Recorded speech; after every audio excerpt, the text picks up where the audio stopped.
রাজাকার বাহিনী আবার আমার বাংলার জমিনকে দখল করতে চায়।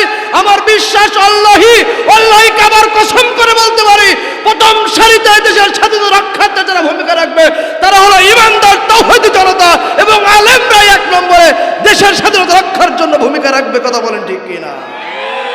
আজকের এই সমাজে যেমন বেদাত নামক যে রোগ ঢুকেছে, শিরক নামক যে রোগ ঢুকেছে, তাগুত নামক যে রোগ ঢুকেছে, কুফর নামক যে রোগ ঢুকেছে, এই রোগ যদি দূর করতে হয় কিচ্ছা কাহিনী চলবে না।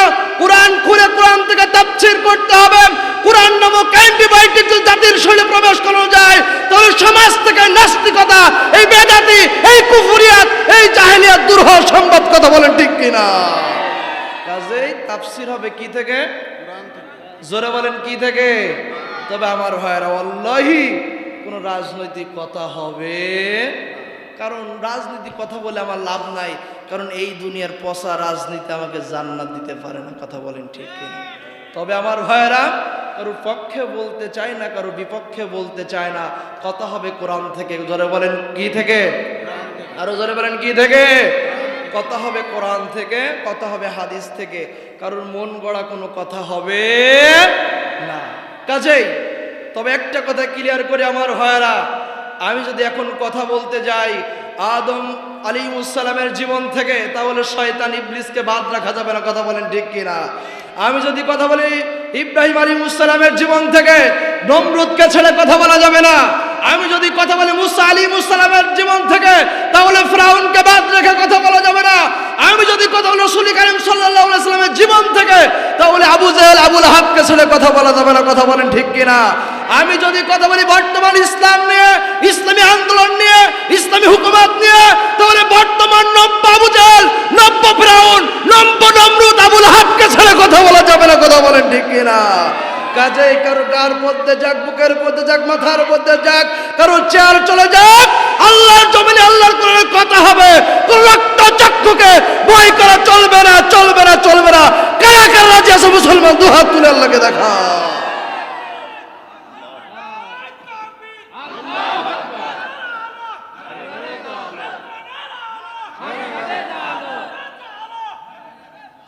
আমার ভাইয়েরা তাহলে কথা হবে কি থেকে? জোরে বলেন কি থেকে? কারণ আল্লাহ রাসূল বলেন মান ক্বালা বিহি সাদাকা, কোরআন দিয়ে কথা বললে সত্য কথা হয়। আর তাহলে কান থেকেই বোঝা যায় কোরআনের বাইরে যত সুন্দর কিচ্ছা কাহিনী থাকুক না কেন, কোরআনের বাইরে যত কথা সব হলো মিথ্যা কথা। জোরে বলেন ঠিক কিনা? কোরআনের বাইরে যত কথা সব মিথ্যা কথা।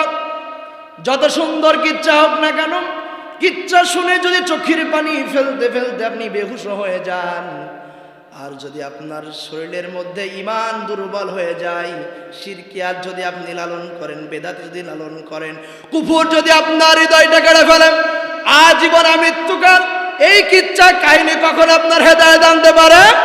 তাহলে আমার ভাইরা এখান থেকে বোঝা যায় যে দাওয়াতের মধ্যে কোরআন নাই, সেটা কখনো সঠিক দাওয়াত হতে পারে আর হতে পারে। আবার আল্লাহ রাসূল বলছেন যেমন কোরআন দিয়ে কথা বললে সত্য কথা বলা হয়, ওমান হাকামা বিহি আদালা, ঠিক তেমনি কোরআন দিয়ে বিচার করলে কেবলমাত্র সত্য বিচার হয়।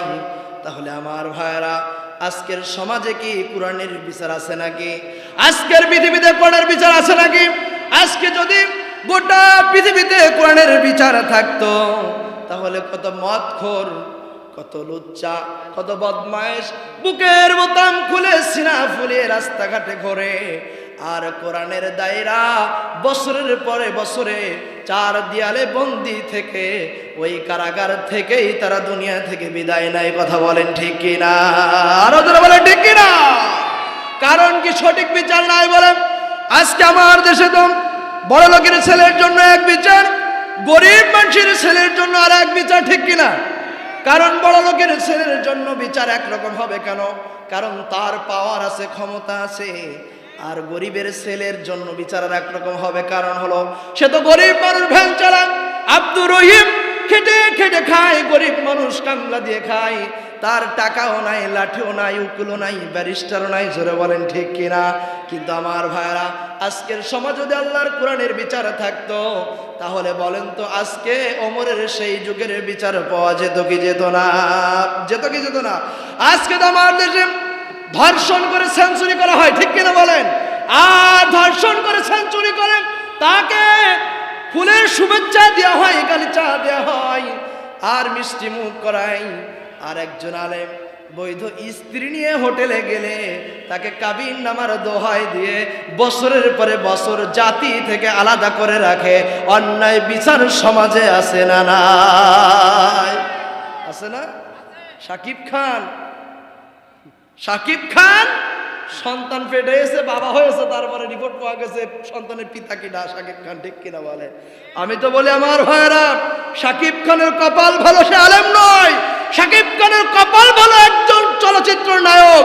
আর আল্লামা মামুনুল হকের কপাল খারাপ, সে একজন আলেম। কথা বলেন ঠিক কিনা? কাজেই বৈধ স্ত্রী হোটেলে গেলে তাকে কারাবরণ করা লাগে, আর নায়ক নায়িকারা লুচ্চামি করেও তাদেরকে ফুলের মালা দিয়ে রাস্তায় শোডাউন দিয়ে ঘুরে বেড়ানোর সুযোগ দেওয়া হয়। কথা বলেন ঠিক কিনা? পার্থক্য একটাই, একটা আলেম আর একটা জালেম, ঠিক কিনা বলেন?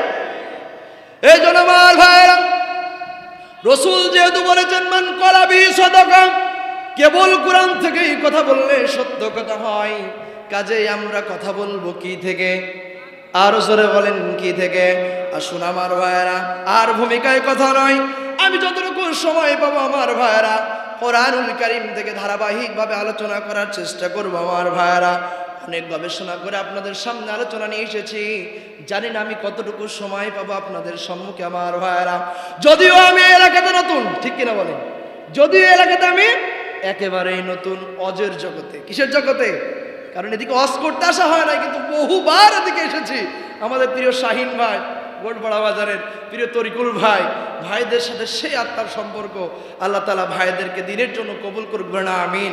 আসলে ভাইরা আলেম প্রিয়, আলেমদের দেখলে আলেমদের কাছে যায়, সুহবাতে যায়, আলেম প্রিয় তারা। ভাইরা আমার অনেকবার শাহিন ভাই, তরিকুল ভাই যোগাযোগ রেখেছে, ভাইরা আমার, ভাই আমার মাহফিলে যাবেন, দোকান থেকে অন্তত এক কাপ চা খেয়ে তারপরে মাহফিলে যাবেন। আল্লাহ তাআলা ভাইদেরকে কবুল করুক, বলে না আমিন। আমার ভাইরা, কাজেই একেবারে বাইরের কোনো কথা নয়, সরাসরি আমরা কোরআনুল কারীমের তাফসীর করতে চাই। আরেকটি বার আমরা সকলে একসাথে কণ্ঠ মিলিয়ে জোরে একটু তেলাওয়াত করতে শুরু করি। বলেন আউযু বিল্লাহি মিনাশ শাইতানির রাজীম, বিসমিল্লাহির রাহমানির রাহিম। ওয়াল আসরি ইন্নাল ইনসানা লাফি খুসর ইল্লা